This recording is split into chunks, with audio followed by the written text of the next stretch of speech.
just want to show you when the board said a question, there's a reason why they said it. So that when you're practicing, you pay attention to that.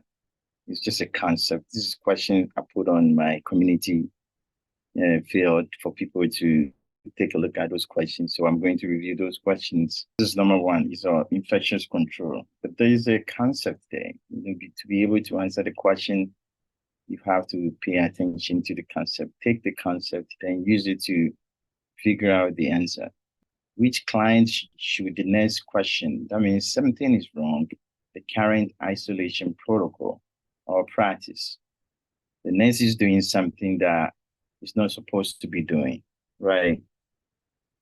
After workshop on infectious control isolation protocol, which of this, when you do it, is wrong? That's all the questions ask you. The key thing is look at each situation. Is it consistent with what it should have been done, right? If it's not, then there's a problem, right? If it's not done in a proper way, then it's your right answer. Every disease process, there is what? Standard precaution. But the board is not asking you that. If they say contact, they mean contact. That means if I'm going to get an infection by touching the patient, then I should protect myself just by touching myself. That's why you have to wear gloves. That's why you have to wear gown. You don't need to wear masks. Infection by inhaling or something like that. It's not droplet, it's contact. Therefore, you wear gloves and gown. That's all. You don't have to wear goggles. You need to wear face masks unless you're touching the wound and the wound is going to splash your face and then you get infection. So don't over-select when it comes to infectious control. That's why your board like it and they give you a bunch of them and you get confused. This you have to master. Safety and infectious control, you have to master. Well, if you know your organism, you know that this guy is a droplet precaution. And therefore, this is gone. You don't need to do anything about it. Number two, I intentionally said it so that you can make you think. Whereas now virus, everybody worry about this disease infection. Unfortunately, it's a standard precaution. Okay, it's a standard precaution. HIV patient too is also a standard precaution. This is standard. At the same time, I try to let you think a little bit. I give you a CD4 count of 300. This is normal. So this HIV, it does not have AIDS. Remember, if they give you HIV patient and a CD4 count is less than 200, yeah, this patient, okay, you have to do neutropenic precaution because now he's a little bit sick. It's an AIDS patient with the low CD4. So you got to worry about infection. You should put this guy in a separate room. So he has to be in a private room because now he has AIDS and then his CD4 count is very low. So for this guy, they both have standard precaution and it's normal. It's CD4 and this disease process is not transmitted by contact. It's not transmitted by airborne. It's not transmitted by droplet. If they put them together, well, they are in the same bed, in the same room, but different beds, separated from each other. There's no transmissible disease process that will come. This guy needs West Nile virus, IV fluid, pain management, and then monitor the patient from any cardiac symptoms associated with the disease process. So this is okay. Then this one, pneumonic plague, you have to know. And there's only few airborne precautions, so you know that this is something suspicious. But if you don't know them, you may have to guess it. Adenovirus is one of the notorious guys that there's only two aspects of it. It's two aspects. It has both droplet and contact. So adenovirus, you got to apply droplet precaution and contact precaution. Even if you don't know number three, test taking skills, just leave it alone. Don't overguess. Go back to number 4 and see if I know it. If I know it, I eliminate it, then I got to pick 3. Don't always worry about something you don't know and selecting it. Test taking strategy means look for those I'm comfortable with. I know 1 and 2 and 4, I'm very comfortable. I'm 100% sure it's right. but I have no idea what 3 is. But if 1, 2, and 4 are right, then I got to pick 4. I mean, don't second guess yourself. So that's why I said, don't go for the right answer. Go down the line and try to eliminate each other. And if it's right, you pick it. If it's wrong, you just let it go. So this is the right answer. So this one, they have to question that because this is a droplet precaution. It does not need airborne precaution. Which of the following is indicated, right? A client with leukemia is in the emergency room with open herpes zoster lesions, right? This is one of the cases they like. Chickenpox is a very, very good question. Varicella, they love it. They like it because it's very, very confusing. Just by having varicella and zoster alone, it's usually contact and airborne. That is the concept, right? At the same time, this guy is leukemia patient. Okay, leukemia is immunocompromised. So this guy is immunocompromised. Every time you see an immunocompromised patient with herpes infection, think about it, is already decimated. So he is disseminated already. So you can say if you have leukemia and you get herpes infection, I'll assume that you're going to have disseminated infection at the same time. So they both immunocompromised situation. At the same time, the lesion is open contact, right? So just by having leukemia alone puts you at high risk. This patient, if you don't treat them quickly, they're going to have a disseminated infection and it will spread all over the place. And they're immunocompromised. So you got to institute both what? Contact and airborne precaution. This guy may need antiviral. So if you see a selector apply and they put antiviral medication, even though usually you don't treat these people with medication, this because he's immunocompromised, may need antiviral in order to prevent this disease process from spreading. So you need a what? Contact and airborne precaution. Then you write your answer. What is airborne? Airborne, the only thing that is important is N95. I'm in the negative pressure room. Okay, and then N95 is for the nurse.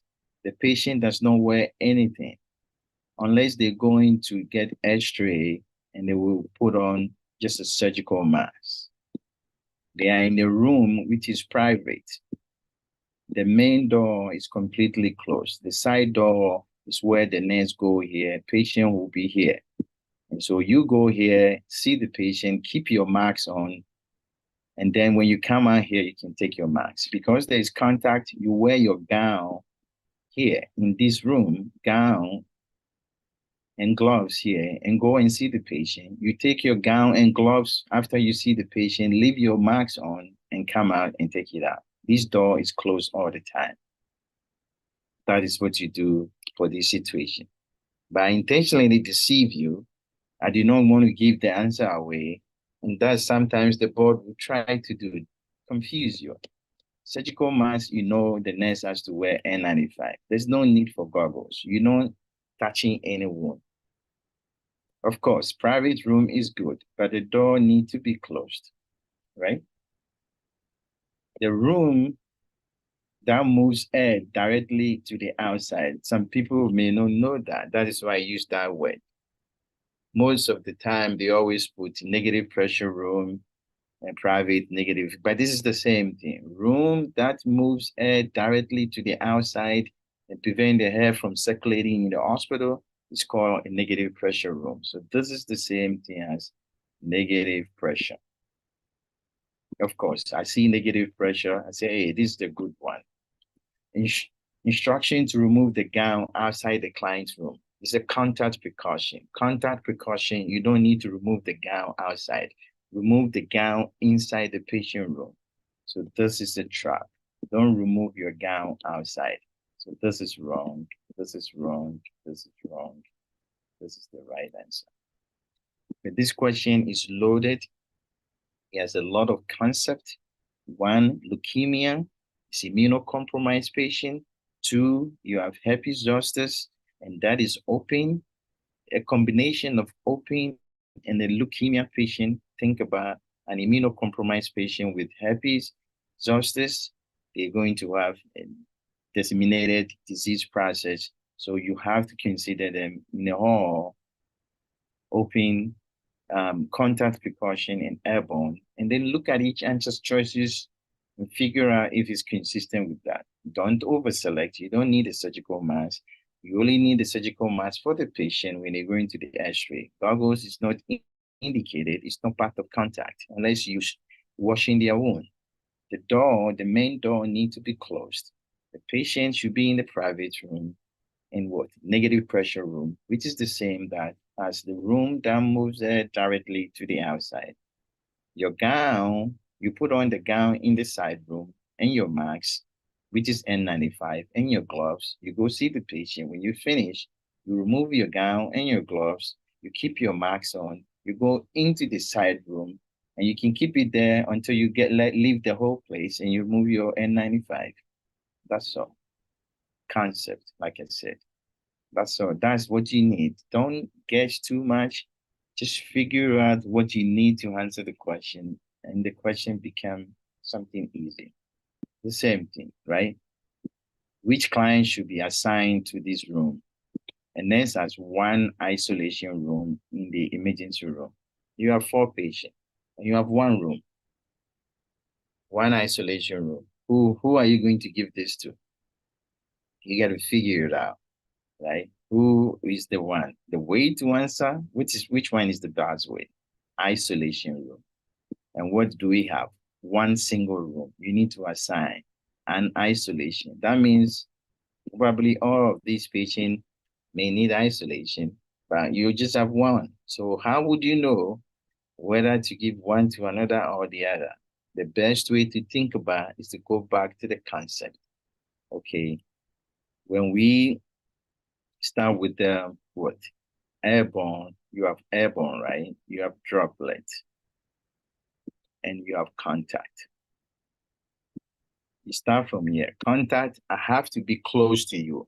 I have to be close to you. I have to touch you to get infection. So if you are in somewhere sitting in another in the bed and I'm far away from you, I'm good. So you are away from a patient, the patients are good, right? So contact is not that bad. I got to get close to you to get infection. So if I'm walking on the hallway, I'm good. I'm good. So I'm very good. I'm good. I'm not going to get infection. So contact patient, yeah, it's not a big problem. A droplet, the size of the pathogen is big enough. So you go into the air, then it drop. I call them Spider-Man. You know, they go up and they go down. That's the problem. It's too big.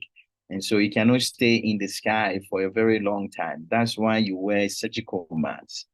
And so most good books talk about, so that's why you wear surgical masks. They talk about being 3 to 6 feet from the patient. When COVID came, this is what we think. We think it's a droplet. So if you are 3 feet or 6 feet from me, that's why we were moving away from each other, because we think it's all droplet, droplet, droplet. Same thing, droplet. So if you're 6 feet from me, you can get infection. And so if you're far away from me, you don't need to wear a mask, you see? So it's much more dangerous than contact, because you can get it, the distance to get infection is very small. Think about airborne. The airborne particle is so small. It's so small, it can stay in the air for a long time. It doesn't need to drop down. That's why it's not droplet. It can airborne, like a flight. You can take a flight and go far away. Airborne means I can stay in the air for a long time. If I stay in the air for a long time, it doesn't care where you are, I can come to you. So the infection can get to you quickly than droplet, than contact. Therefore, I know this is the most dangerous one. Airborne is the most dangerous one. And then I look at this answer choice and said, who is an airborne precaution. Then you pick. That's all. You know, this is contact, you know, this is droplet, and this is airborne. So 4 is your right answer.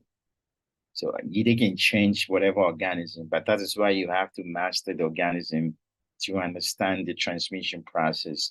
And based on the transmission process, you can grade them and get difference.